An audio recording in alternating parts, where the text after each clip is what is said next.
प्रिय विद्यार्थियों, मैं डॉक्टर अशोक कुमार मीणा आप सभी का हार्दिक स्वागत करता हूँ। पिछले व्याख्यान में हम रीतिकालीन प्रवृत्तियों के तहत श्रृंगारिकता पर बात कर रहे थे। श्रृंगारिकता के संदर्भ में निष्कर्ष रूप में भागीरथ मिश्र के कथन को कोट किया जा सकता है। श्रृंगारिकता के प्रति रीतिकालीन कवियों का दृष्टिकोण मुख्यतः भोगपरक था, इसलिए प्रेम के उच्चतर सोपानों की ओर वे नहीं जा सके। प्रेम की अनन्यता, एकनिष्ठता, त्याग, तपश्चर्या आदि उदात्त पक्ष भी उनकी दृष्टि में बहुत कम आए हैं।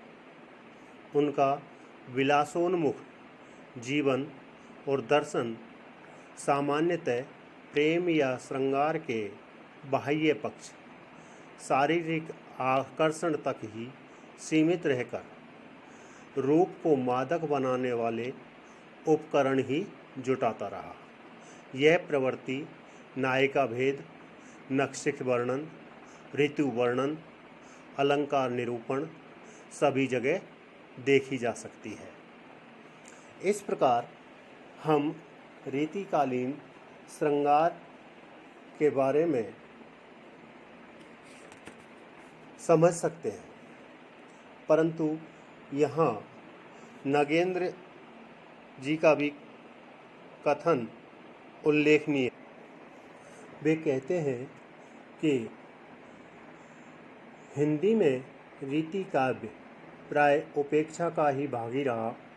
द्विवेदी युग के आलोचकों ने इस कविता को नीति भ्रष्ट कहकर तिरस्कृत किया। छायावाद के प्रतिनिधि कवि लेखक इसको अतीन्द्र, अतीन्द्रिय और स्थूल कहकर हे समझते रहे, और आज का प्रगतिशील समीक्षक इसको सामंतवाद की अभिव्यक्ति मानकर प्रतिक्रियावादी कविता कहता है। मैंने शुद्ध साहित्यिक दृष्टि से ही इस कविता की सामान्य प्रवृत्तियों का विश्लेषण और मूल्यांकन करने का प्रयत्न किया है। अन्य बाह्य मूल्यों को प्रयत्नपूर्वक बचाया है। यहाँ पर यह भी देखा जा सकता है, रीतिकालीन श्रृंगारिकता में अप्राकृतिक गोपन अथवा दमन से उत्पन्न ग्रंथियाँ नहीं है, न वासना के उन्नयन अथवा प्रेम की अतीन्द्रिय रूप देने को उचित अनुचित प्रयत्न। जीवन की वृत्तियाँ उच्चतर सामाजिक अभिव्यक्ति से चाहे वंचित रही हों, परंतु श्रृंगारिक कुंठाओं से ये मुक्त थी।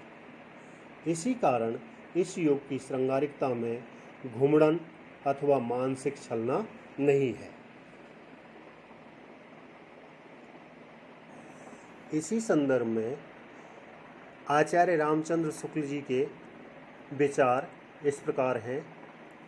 वो कहते हैं कि तुलसीदास सीता के प्रति राम का प्रेम राम को कर्तव्य मार्ग में आगे बढ़ाता है, जबकि रीतिकालीन कवि का नायक अंतःपुर में ही संयोग वियोग की सारी दशाओं का अनुभव करता है। वास्तव में उनके प्रेम के पीछे विलास की भावना अधिक है, प्रेम का भाव कम। उनका प्रेम सामाजिक जीवन से कोई संबंध नहीं रखता है। उनके प्रेम की मुख्य प्रेरणा परकीय नायिका है, पत्नी नहीं। इस प्रकार रीतिकालीन श्रृंगारिकता यहाँ पर स्पष्ट हो जाती है। अब हम दूसरी जो विशेषता है, यानी अगली जो विशेषता है या प्रवृत्ति है, अलंकरण की प्रवृत्ति पर विचार करते हैं।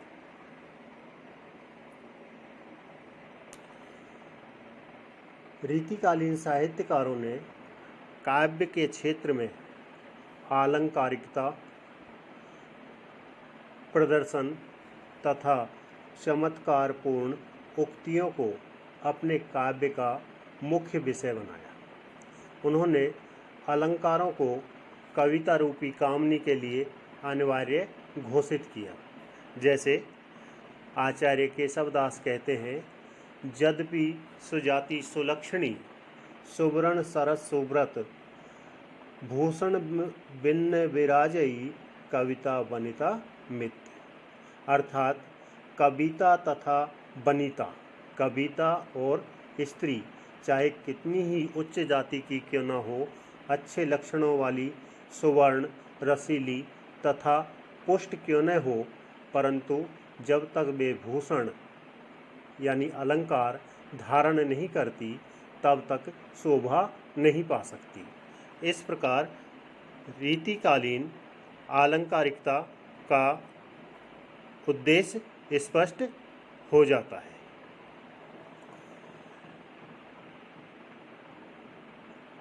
इस काल में यानी रीति काल में प्रदर्शन, चमत्कार और रसिकता प्रधान युग में आलंकारिकता प्रवृत्ति का होना स्वाभाविक था। वैसे तो साहित्य में जनव्यवत भाषा की अपेक्षा प्रभु विष्णुता तथा ग्रहणशीलता की मात्रा अधिक होती है, किंतु उक्ति चमत्कार के द्वारा पाठक और श्रोता के मन को आकृष्ट कर लेना इस युग के कवियों का लक्ष्य और सफलता का मापदंड बन गया था। एक तो उस समय का विलासी राज दरबारी वातावरण था, दूसरा जन सामान्य की मनोवृत्ति भी कुछ इस प्रकार की बन चुकी थी कि राज दरबारी कवि को अपने काव्य को कृत्रिम भड़कीले रंगों में रंगना पड़ता था। इस अलंकारिकता का एक अन्य कारण था अलंकार शास्त्र के अनुसार कविता कामनी को सांचों में ढालना। अलंकार शास्त्र के ज्ञान के बिना उस समय के कवि को सम्मान मिलना कठिन था, इसलिए अलंकारिकता इस युग का मुख्य मापदंड बन गया। यहाँ तक कि अलंकार साधन से साध्य बन गए और कविता कामनी की शोभा बढ़ाने की अपेक्षा उसके सौंदर्य के विधातक बन गए। उसके फलस्वरूप काव्य का आंतरिक पक्ष निर्बल पड़ गया।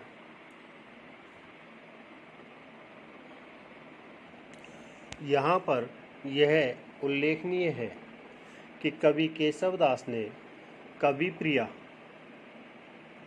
जो कि अपने आश्रयदाता ओरछा नरेश इंद्रजीत सिंह के दरबार की गणिका प्रवीण राय को साहित्य शिक्षा देने हेतु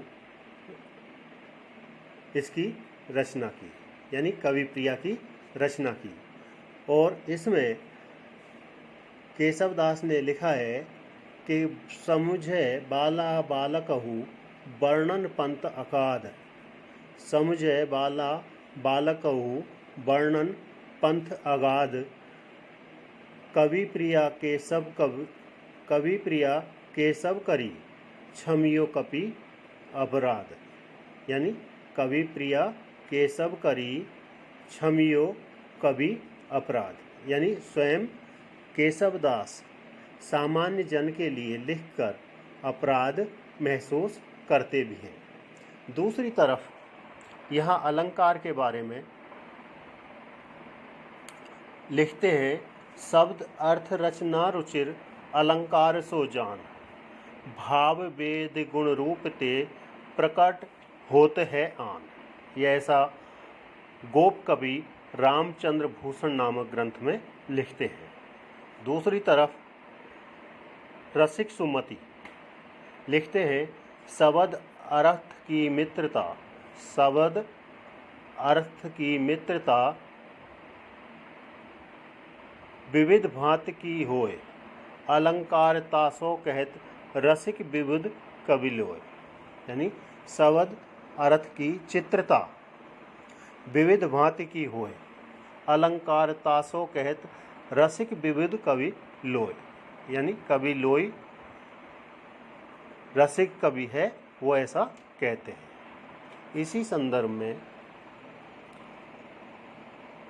देव कवि शब्द शक्ति के बारे में कहते हैं, अभिधा उत्तम काव्य है मध्य लक्षणालीन, अधम व्यंजना रस विरस उल्टी कहत नवीन। इस प्रकार इस काल में देखा जा सकता है कि अलंकारों के सहारे रीति कवियों ने अपनी रचनाएं रची और उस समय का अलंकार शास्त्र ही साहित्य शास्त्र माना जाने लगा।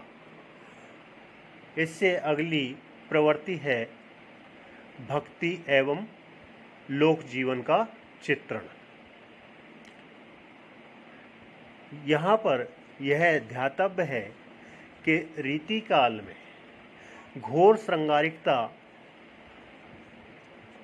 पर काव्य रचा जा रहा था, परंतु वहाँ भी भक्ति कहीं न कहीं दबे छपे स्वर में मुखर हो रही थी। जैसे कवि बिहारी कहते हैं कि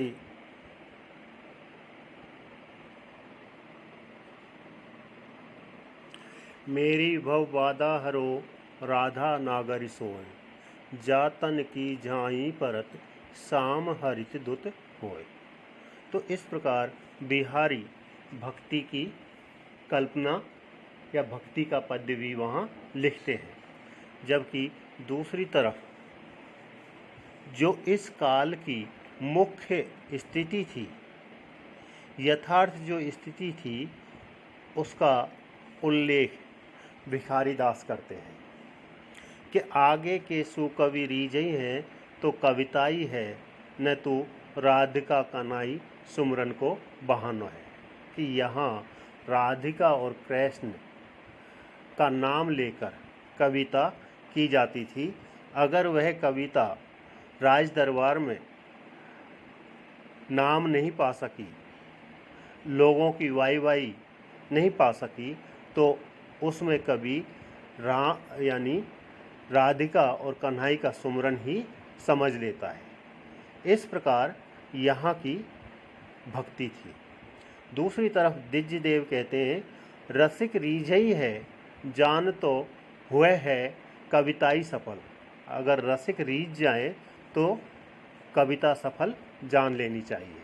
न तरु सदा सुखदानी श्री राधिका हरि को सुजस बखानो है, यानी नहीं तो सुखदानी सुख देने वाली श्री राधिका और हरि के सुजस का बखान ही मान लेना चाहिए। इस प्रकार रीतिकालीन भक्ति थी। दूसरी तरफ यहाँ पर शुद्ध भक्ति भी परिलक्षित होती है। जैसे कब को टेरत दीन रट होत न श्याम सहाय, का तुमहु लागी जगत कुरु जगनायक जगवाय। कि बिहारी कवि कहते हैं, कब को टेरत दीन रट होत न श्याम सहाय, कि कब से मैं आर्त स्वर में पुकार रहा हूँ, हे भगवान, परंतु तुम मेरे उद्धार के लिए नहीं आ रहे। होत न श्याम सहाय, का तुमहु लागी जगत गुरु जगनायक जगवाय। कि हे जगत के गुरु, जग के नायक, तुम्हें भी इस संसार की हवा लग गई है, इसलिए तुम भी इस सांसारिक प्राणी की तरह हो गए हो। यहाँ पर यह भी ध्यान देने की बात है कि रीति कवियों ने कृष्ण के सौंदर्य, राधा की काम क्रीड़ा और गोपियों का विलास में जीवन का चित्रण किया है। इनका प्रधान उद्देश्य कविता कौशल प्रदर्शन था, न कि भक्ति। रीति युगीन कृष्ण काव्यकार में न तो एक अनन्य भक्ति वाली निष्ठा है, न वह तल्लीनता और न वह अनुभूति। रस लोलुप रीति काव्यकार की दृष्टि की पहुँच केवल शारीरिक सौंदर्य तक रही है। आत्मा के सौंदर्य तक वह कभी भी नहीं पहुँच सकी। वह भक्ति में वर्णन करता हुआ भी तन को नहीं भूलता। और वो कहता है, तज तीरथ हरिराधिका, तज तीरथ हरिराधिका, तन द्युति कर अनुराग, जीहि ब्रज केली निकुंज मग, पग पग होत प्रियाग। इस प्रकार वो राधा कृष्ण के शारीरिक सौंदर्य को भी अंकित करता है, न कि पूर्णतया भक्ति के प्रति समर्पित होकर। भक्तिकालीन आध्यात्मिकता भौतिकता का रूप ले बैठी और सूक्ष्मता के स्थान पर स्थूलता आ गई। कृष्ण भक्ति की पावन सुरसरी सात्विकता के उच्च श्रृंग से उतरकर वासना की मटमैली भूमि पर बहने लगी। और इसी कथन के मद्देनजर ग्वाल कवि का पद यहाँ द्रष्टव्य है। श्री राधा पदम पद को प्रणम प्रणम कवि ग्वाल, क्षमवत है अपराध को कियो जू कथन रसाल। यानी ग्वाल कवि को कृष्ण और राधा से क्षमा मांगनी पड़ती है कि आपके बारे में जो रसाल भरा कथन कहा है वह अपराध है, परंतु मुझे क्षमा करने का कष्ट करें।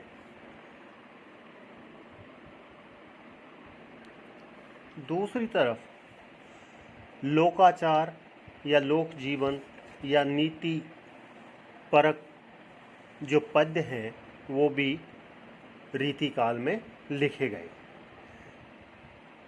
यहाँ पर वृंद का पद्य उल्लेखनीय है कि नीकी पे फीकी लगे बिन अवसर की बात, जैसे वर्णत युद्ध में रस श्रृंगार न सुहात। दूसरी तरफ वो कहते हैं, भले बुरे सब एक सम, जो लो बोलत नाय, जान परत है काग पिक, ऋतु बसंत के माय। तीसरी तरीके से वो कहते हैं, अंतर अंगुरी चार को साँच झूठ में होए, सब माने देखी कही, सुनी न माने कोय। इस प्रकार नीति परक दोहे लिखकर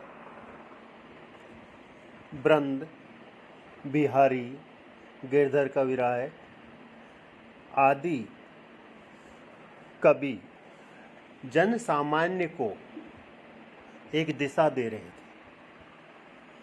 और उस दिशा पर चलकर जन सामान्य अपनी नैतिकता से स्खलित नहीं हो रहा था।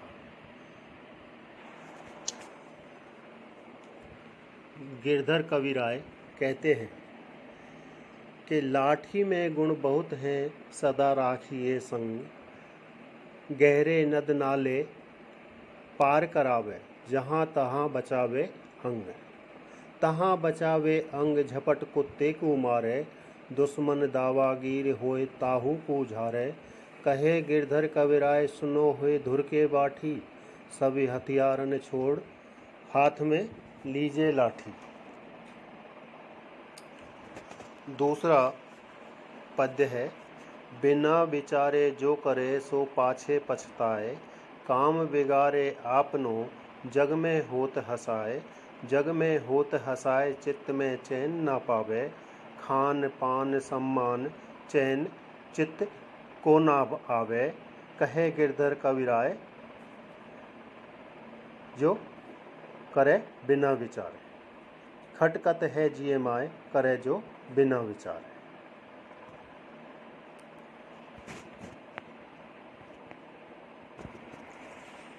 यहाँ देखा जा सकता है कि इन नीति परक पद्य से आम जन किस तरह अपने जीवन में सीख लेते हैं। जैसे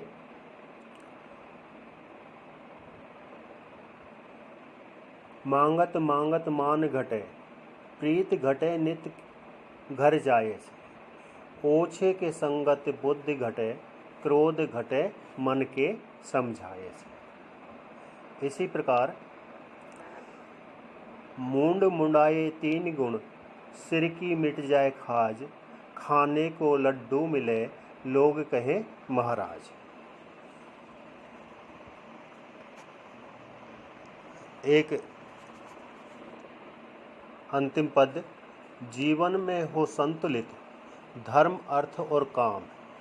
बिगड़ा इनका संतुलन, तो समझो चक्का जाम। निष्कर्ष रूप में यहाँ नगेंद्र जी का कथन द्रष्टव्य है। भक्ति यदि रीतिकालीन कवियों के आकुल मन की शरण भूमि थी, तो नीति संघर्ष में दरबारी जीवन के घात प्रतिघातों से उत्पन्न मानसिक द्वंद्व के विरेचन की नीति थी। विरेचन स्वरूप शांति का आधार थी। इस प्रकार रीति काव्य में भक्ति और नीति संबंधी सूक्तियाँ यत्र तत्र बिखरी हुई मिल जाती हैं, पर इनके आधार पर हम रीति कवि को न तो अनन्य भक्त कह सकते हैं और न उसे राजनीति निष्णात। भक्ति के बारे में उसने सुकविताई के प्रख्यापन की भी सोची थी। जैसे आगे के कवि रीजई हैं, तो जानो कविताई है, न तो राधिका कन्हई सुमरन को बहानो है। कि राधा कृष्ण के नामोल्लेख मात्र से रीति कवि को भक्त परंपरा में बिठाना नितांत भ्रांत होगा। रीतिकालीन कवि का मुख्य प्रयोजन था किसी न किसी आश्रयदाता या रसिक को रिझाना। उनके रीझने पर ही कवि अपनी रचना को सफल काव्य मानने को तैयार हैं, नहीं तो अगर वह नहीं रीझे तो बाद में वह संतोष कर लेगा कि कविता न सही तो राधिका कृष्ण का सुमरन तो हो ही गया।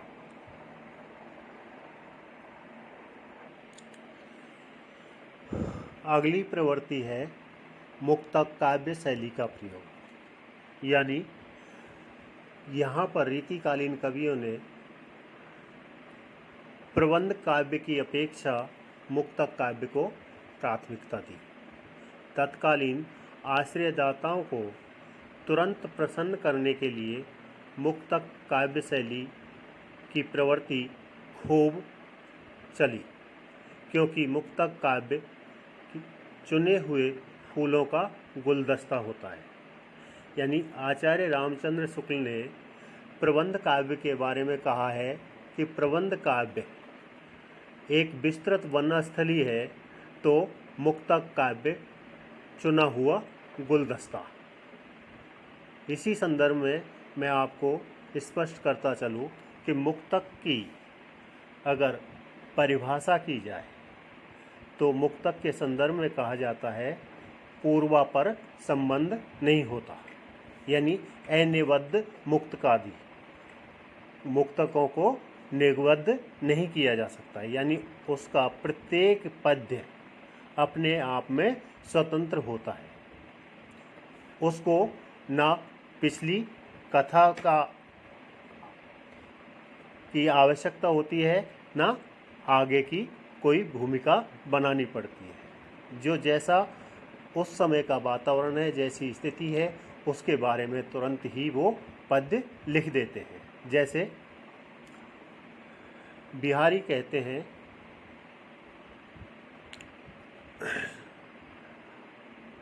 नहीं पराग नहीं मधुर मधु नहीं विकास ई काल, अली कली ही सो बंध्यो आगे कौन हवाल। जब जयपुर नरेश अपनी नवोड़ा नायक पत्नी या रानी के प्रति ज़्यादा ही आसक्त हो गए और राजकाज की ओर ध्यान नहीं देने लगे तो बिहारी ने यह पद लिखा। जब यह पद राजा के पास पहुंचा तो राजा अपने दायित्व से विमुख न होते हुए तुरंत दरबार में लौट आया। तो इस प्रकार अपन देख सकते हैं कि मुक्तक काव्य शैली है वो पूर्वापर संबंध नहीं रखती है। दूसरी तरफ देखें तो स्वार्थ सुकृत न श्रम रथा देख विहंग विचार, बाज पराये पान पर तू पक्षिन ने मार। यानी जब जयपुर नरेश अकबर के या मुगल सम्राट के अधीन होकर राजपूत राजाओं को अधीन कर रहे थे या उनसे अपनी अधीनता स्वीकार करवा रहे थे, तब बिहारी ने यह पद्य लिखा कि स्वार्थ सुकृत न श्रम रथा, कि हे बाज पक्षी, हे राजा, तुझे न तो स्वार्थ सिद्ध हो रहा है, यानी ना तो कोई तुम्हारा स्वार्थ सिद्ध हो रहा है, ना सुकृत, ना तुम्हें कोई उपकृत हो रहे हो, न श्रम वृथा, और तुम्हारा श्रम है वह भी व्यर्थ जा रहा है। देख विहंग विचार, कि तुम एक बार इस पर विचार करके देखो। बाज पराये पान पर, कि जिस प्रकार बाज है जो शिकारी के हाथों में पड़कर शिकार करता है परंतु उसका आस्वादन या शिकार का मजा शिकारी ही लेता है, ऐसे ही तुम राजपूत राजाओं को अधीन तो कर रहे हो परंतु उनकी अधीनता आपके प्रति न होकर वो सीधे मुगल सम्राट या मुगल शासक के प्रति होती है। इसलिए इसमें आपका कोई भी उपकार नहीं हो रहा, ना स्वार्थ सध रहा है, इसलिए आप स्वयं को संभालें। इस प्रकार मुक्तक काव्य अपने आप में गुलदस्ते की तरह महक देते हैं। अगली प्रवृत्ति है वीर रस की ओजस्वी कविता। के रीति काल में भूषण जो कवि हुए हैं उन्होंने अपनी रचनाओं में वीर रस का ऐसा सुंदर और सरस चित्रण किया है जिससे उनका नाम रीति काल में वीर रस की कविता के लिए सर्वप्रथम लिया जाता है।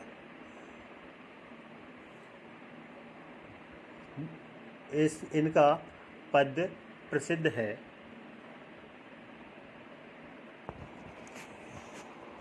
इंद्र जिमि जंब पर बाड़व स्वंब पर, रावण सदंब पर रघुकुल राज है, पौन वारी वाह पर शंभु रत्ना पर, ज्यों सहस्रबाहु पर राम दिज्यराज है, दावा द्रुम दंड पर चीता मृग झुंड पर, भूषण वितुंड पर जैसे मृगराज है, तेज तम अंश पर कान्हा जिम कंस पर, त्यों मलेक्ष वंश पर शेर शिवराज है।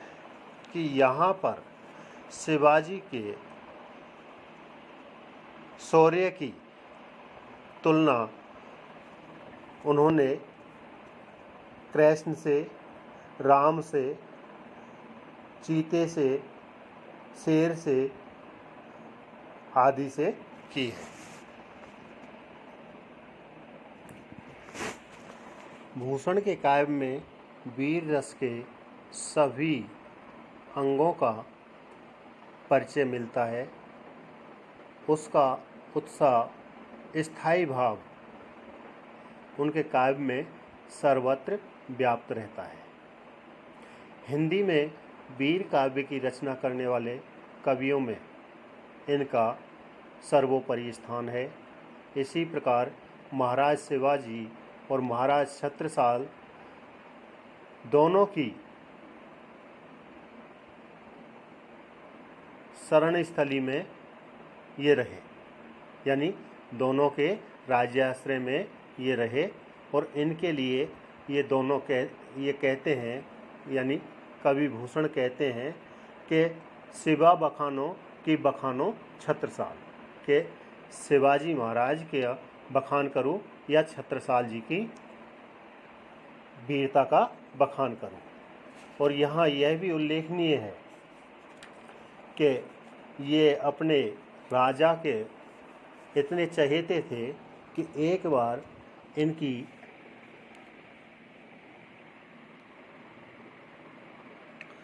पालकी को स्वयं छत्रसाल नरेश ने कंधा दिया था।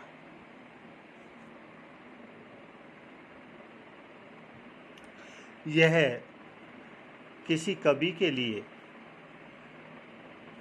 बड़े गौरव की बात है कि स्वयं आश्रयदाता या राजा उसकी पालकी में कंधा लगाता है।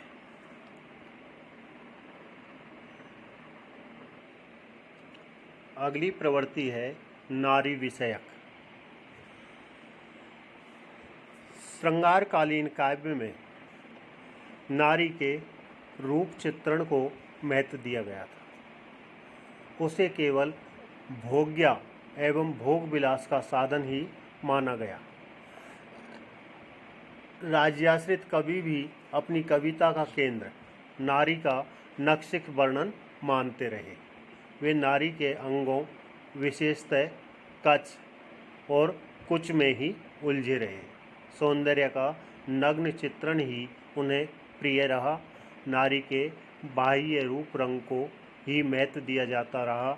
नारी के जीवन के प्रति रीति कवियों का ऐसा संकुचित एवं एकांगी दृष्टिकोण निश्चित रूप से मुगल शासक की विलासी प्रवृत्ति का परिणाम कहना चाहिए। यहाँ पर देखा जा सकता है कि देव कवि कहते हैं कि कौन गने पुरवन नगर कामनी एके रीति,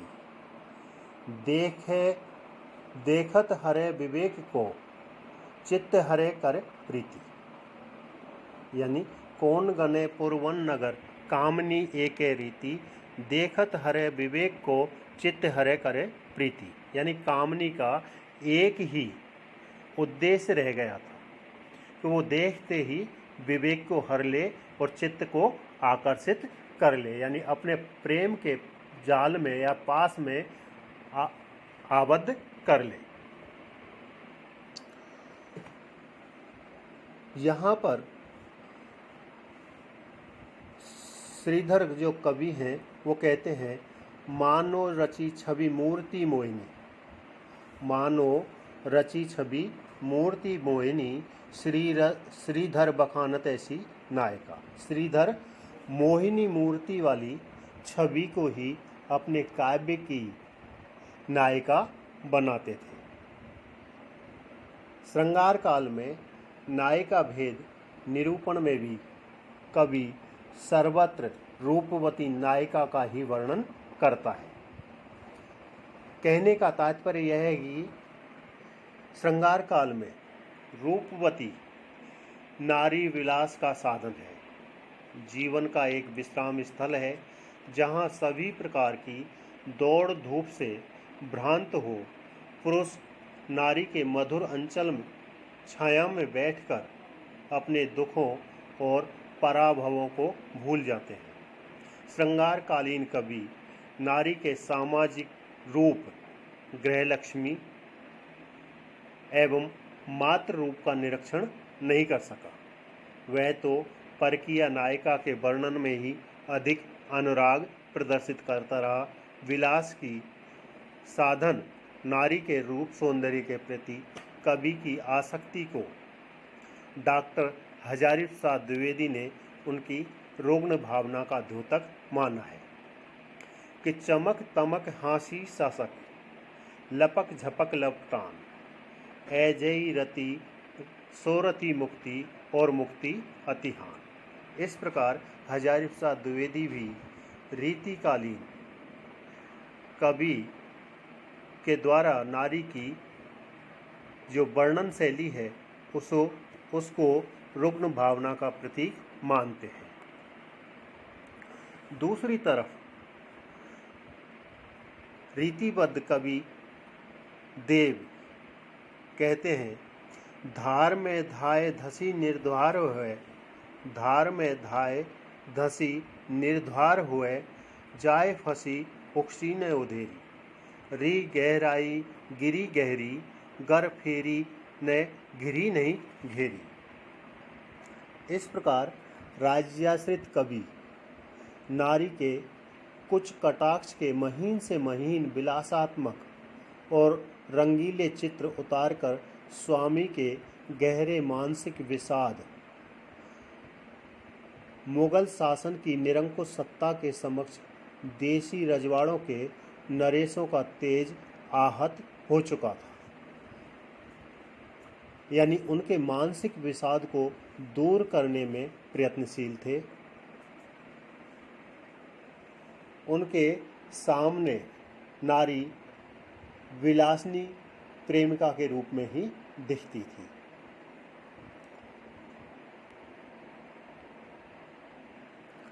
यहाँ पर डॉक्टर बच्चन सिंह का मत उल्लेखनीय है।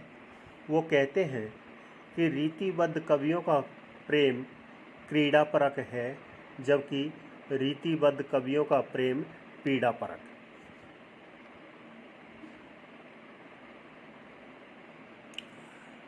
अगली प्रवृत्ति है प्रकृति चित्रण।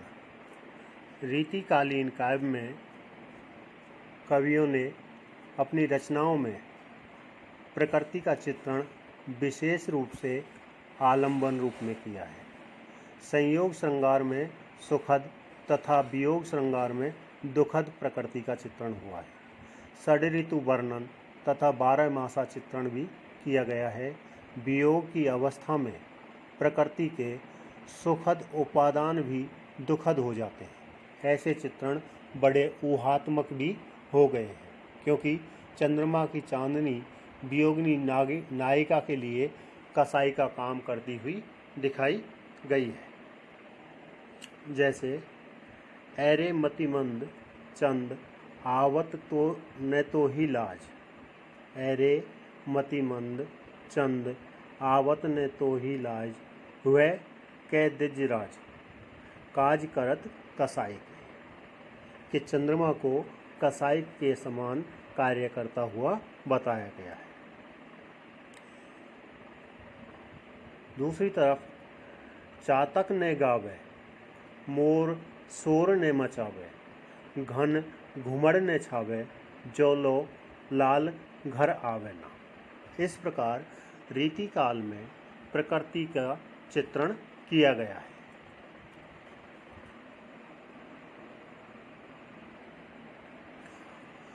आश्रयदाता की प्रशंसा। रीतिकालीन काव्य राज्याश्रय की छाया में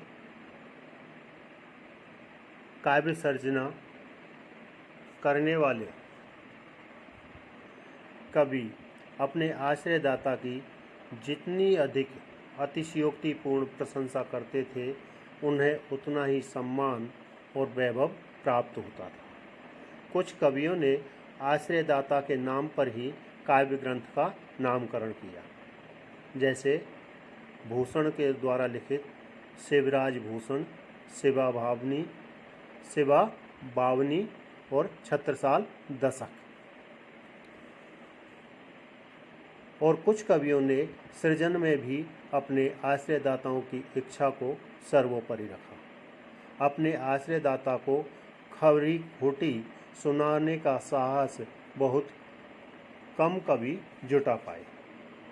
अधिकांश ने तो अपनी कला को सामंती दरबारों में बेचा ही है, उसने धन और यश दोनों प्राप्त किए। जीवन यापन की व्यवस्था ने इन कवियों को अतिशयोक्तिपूर्ण प्रशंसा के लिए विवश किया है। अतः उसके इस कवि कर्म को हे दृष्टि से नहीं देखा जाना चाहिए। यहाँ पर ध्यातव्य है कि भूषण को जो भूषण नाम की उपाधि मिली, वह चित्रकूट के सोलंकी राजा रुद्र ने यह उपाधि दी।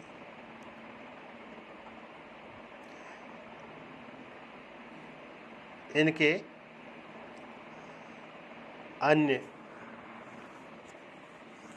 आश्रयदाता छत्रपति शिवाजी थे और पन्ना के महाराज छत्रसाल थे। छत्रसाल ने इनकी पालकी को कंधा लगाया था, जिस पर भूषण ने कहा, शिवा बखानो की बखानो छत्रसाल को, कि शिवा का बखान किया जाए या छत्रसाल का बखान किया जाए। यहाँ पर यह उल्लेखनीय है कि आश्रयदाता की किस प्रकार झूठी प्रशंसा की जाती थी, इसके बारे में शिव कवि हुए उन्होंने एक पद्य लिखा। लिच्छमी तिहारे एक कृपा के कटाक्ष बिन, केते क्रूर धूर्तन के बदन ध्यायवे परे। झूठे महिपाल के झूठे गुण गाई गाई, बानी जगरानी तासो बैर ठानवे परे। कहे शिव कवि दाता सोम को बखानियत, रन ते विमुख सूर टहराइवे परे। काहू के ने धंधन के निज पेट धंधन के, दौलत के मंद धन के धिग जाइवे परे। इस प्रकार शिव कवि ने रीतिकालीन जो सामंती प्रवृत्ति थी उसकी कलई खोलकर रख दी है।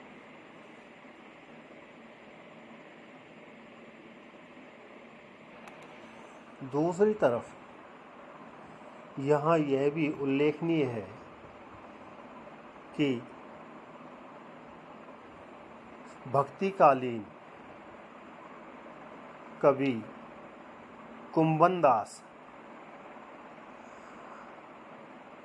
मुगल सम्राट अकबर द्वारा अपने राज दरबार में बुलाए जाने पर वो अकबर के समक्ष उपस्थित होकर कहते हैं, संतन को कहा सीकरी सो काम, आवत जात पनहिया टूटे, विसर जात हर नाम।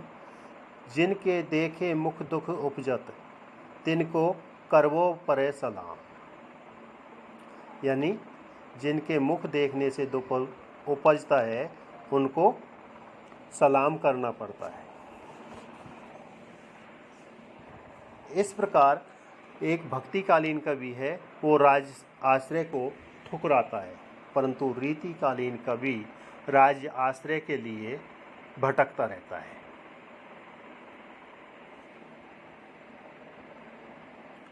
स्वतंत्र चिंतन का अभाव। रीतिकालीन रचनाकारों ने अपनी आजीविका के लिए जो साहित्य रचा उसमें मौलिकता तथा स्वतंत्र चिंतन की अत्यंत कमी देखने को मिलती है। उन्हें तो अपने आश्रयदाता की रुचि के अनुरूप नायक नायिका भेद अथवा काम क्रीड़ाओं का ही अधिक चित्रण करना था।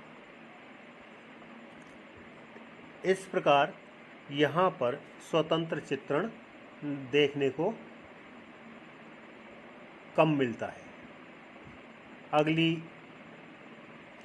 प्रवृत्ति है काव्य भाषा। रीतिकालीन साहित्यकार अपने परिवेश तथा मानसिक दबाव के कारण अपने साहित्य में कुछ विशिष्ट शब्दों, मुहावरों, विशेषणों तथा लोकोक्तियों को अपनी अभिव्यंजना पद्धति में सम्मिलित करते हैं। रीतिकालीन कवियों ने भी ऐसा ही किया, जिसमें राधे, कृष्ण शब्दों का प्रयोग साधारण नायक नायिका के रूप में होने लगा। रीतिकालीन हिंदी काव्य में फारसी के प्रभाव के कारण ऐसी अव्यंजना शैली का विकास हुआ जो कृत्रिम तथा ऊहात्मक थी। यहाँ चर्चा चली है ऊहात्मकता की, तो मैं बिहारी के एक पद्य को उल्लेखित करना चाहूँगा। बिहारी लिखते हैं, इत आवत उत जात चली 6-7 एक हाथ, चढ़ी हिंडोरे सी रहे लगी उशासन साथ। दूसरी तरफ वो कहते हैं कि आड़े दे आले वसन जाड़े हु की रात, आड़े दे आले वसन जाड़े हु की रात, साहस कके सने बस सबे सखी डिग जात। यानी जो नायिका है विरह में हिंडोले की तरह इधर से उधर सांस प्रश्वास पर सरकती रहती है। दूसरी तरफ एक नायिका विरह से पीड़ित है, वो इतनी ज्वर से पीड़ित हो जाती है, शरीर का तापमान इतना बढ़ जाता है कि उसकी सखियां सर्दी की रात में भी, सर्दियों में भी वो आड़े दे आले वसन जाड़े हु की रात, यानी जाड़े की रात में भी आले वस्त्र यानी गीले वस्त्र कर कर साहस करके ही उस नायिका के पास, उस सखी के पास जाने का प्रयास करती है। ऐसी ऊहात्मकता रीतिकालीन काव्य में मिल जाती है। अगली प्रवृत्ति है रागात्मक प्रवृत्ति। भक्तिकालीन कवि प्रकृति और निवृत्ति दोनों ही जीवन मार्गों पर चलने वाले साहित्य की रचना करते हैं, परंतु रीतिकाल में तो रागात्मक वृत्ति अथवा प्रवृत्ति मार्ग को ही अपनाया गया है। स्वकीय तथा परकीय दोनों प्रकार की नायिकाओं के माध्यम से जिस लौकिक प्रेम अथवा रागात्मक वृत्ति की कविता रची गई है, उनमें वैराग्य भाव या निवृत्ति मार्ग तो नगण्य ही है।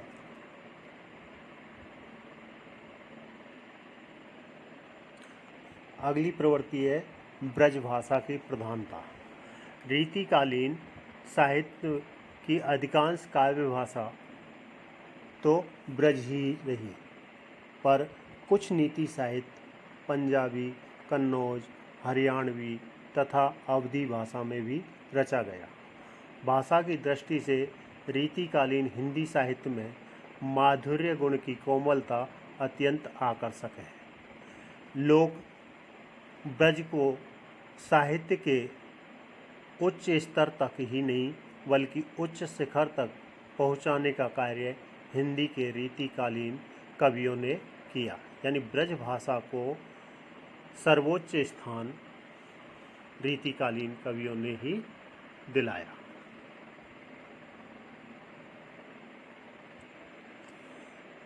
स्पर्धा की प्रवृत्ति। रीतिकालीन साहित्यकारों में प्रतिस्पर्धा और प्रतियोगिता की भावना भी मिलती है। इसी कारण प्रत्येक रचनाकार अपनी रचना की उत्कृष्टता की स्थापना के लिए अधिक से अधिक चमत्कारपूर्ण श्रृंगार साहित्य की रचना करता रहा। जैसे रीति मुक्त कवि कहते भी हैं कि ढेल सो मेलत आए सभा के बीच, कवित्व की वो लोग खेल कर जाना है। तो ढेल सो मेलत आए सभा के बीच, कवित्व की वो लोग खेल कर जानो है, यानी कविता करना लोगों ने खेल करना जान लिया है। इस प्रकार सभी कवि अपने अपने तरीके से अपनी बात कह रहे थे।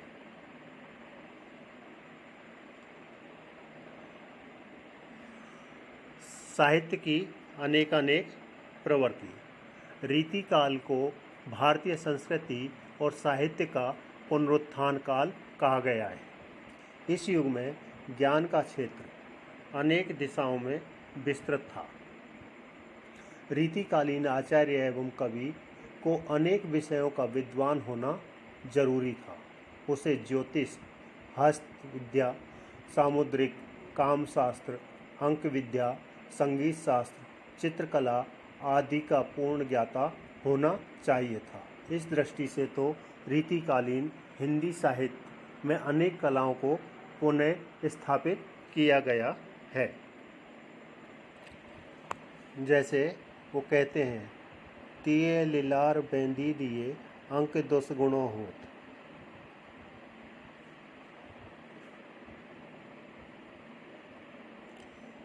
कहत, इस पद्य को दोबारा से सुनिए। कहत सवे बेंदी दिए अंक 10 गुणों होत, तिये लीलार बेंदी दिए अगणित बढ़त उदोत। यानी सभी कहते हैं कि किसी अंक के सामने बिंदी रख देने से उसका मान 10 गुना बढ़ जाता है, परंतु तिये लीलार बेंदी दिए स्त्री के या नायिका के या सुंदरी के ललाट पर बिंदी लगा दी जाए तो उसका मान अनंत बढ़ जाता है। दूसरा पद्य है, रणित भृंग घंटावली झरत दान मधुनीर, मंद मंद आवत चल्यो कुंजर कुंज समीर। यहाँ समीर को, हवा को हाथी का रूप दिया गया है। जिस प्रकार हाथी चलता है तो उसके गले में घंटी बजती है, वैसे ही जब तेज हवा चलती है तो पेड़ पौधों की जो पत्तियां हैं वो सरसराट करती है, उनसे भी आवाज़ आती है और वो मद मस्त होकर पूरे वातावरण को अपने साथ साथ कर लेता है। पावस घन अंधियार में रह्यो वेद नहीं आन। पावस घन अंधियार में ही रह्यो भेद नहीं आन, रात ध्योस जान्यो परत लजी चकई चकवान। यानी पावस ऋतु में रात दिन का भान नहीं रहता है और चकवी चकवे के माध्यम से ही रात दिन का अंदाजा लगाया जाता है। वो आगे कहते हैं कि आवत जात न जानियत तेज तजई सियरान, घर जवाई लो घट्यो खरो पूस दिन मान। कि घर जवाई का मान ऐसे ही घट जाता है जैसे तेज सूर्य का या तेज का या दिन का पता नहीं चलता है। पूस माह में दिन की अवधि जिस प्रकार कम हो जाती है, कब दिन निकलता है कब छिप जाता है, ऐसे ही घर जमाई का वहाँ पर कोई आदर नहीं रह जाता। नर की अरु नल नीर की गति एक एक कर जोई, जै तो नीचो हुए चले तै तो ऊंचा हुई। अगला पद, वयस्क उम्र में कितने अवगुण नौजवान करते हैं और कितने उन अवगुणों से सीख लेते हैं, इसके बारे में कहते हैं। एक बीजे चहल परे बूढ़े बहे हजार। एक बीजे चहल परे बूढ़े बहे हजार, कितने अवगुण जग करे बैने चढ़ती बार। यानी चढ़ती हुई उम्र में कितने ही अवगुण किशोरों में आ जाते हैं, उसी का वर्णन यहाँ किया है। आगे वो कहते हैं, बसे बुराई जासुतन ताही को सन्मान, भले भले कही छांडिए खोटे गृह जप दान। यानी बसे बुराई जासुतन ताही को सम्मान, कि जिसके तन में बुराई बसती है उसी का सम्मान होता है। भले भले कहे छाड़िए खोटे ग्रह जप दान, और अन्य ग्रहों को अच्छा अच्छा कह के छोड़ देते हैं, और खोटे ग्रह हैं, शनि है, मंगल है, इनका ग्रह का जप या दान किया जाता है। समय के संदर्भ में वो कहते हैं कि मरत प्यास पिंजरा पर्यो सुआ समय के फेर, आदर दे दे बोलियत बायस बलि के वीर। के पिंजरे में सुआ प्यासा मर रहा है, परंतु जब बायस यानी तर्पण करते हैं तो कौवे को आदर दे देकर भी बुलाते हैं। यह सब समय का ही फेर है। वो सौंदर्य पे कहते हैं कि समय सवे सुंदर सवे रूप कुरूप न कोय, मन की रुचि जैती जिते तित तैत्य रुचि होए। कि यानी मन की जो रुचि है जैसी हो जाती है वह भी वैसा ही हो लेता है। इस प्रकार बिहारी ने अपने काव्य में यानी सतसई में ज्योतिष शास्त्र, सामुद्रिक शास्त्र, नीति शास्त्र, कितने ही आयाम से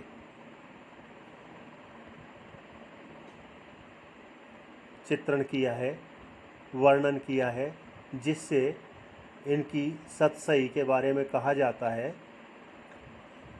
सतसैया के दोहरे जो नावक के तीर, देखन में छोटे लगे घाव करे गंभीर। यानी गागर में सागर इन्होंने भर दिया है।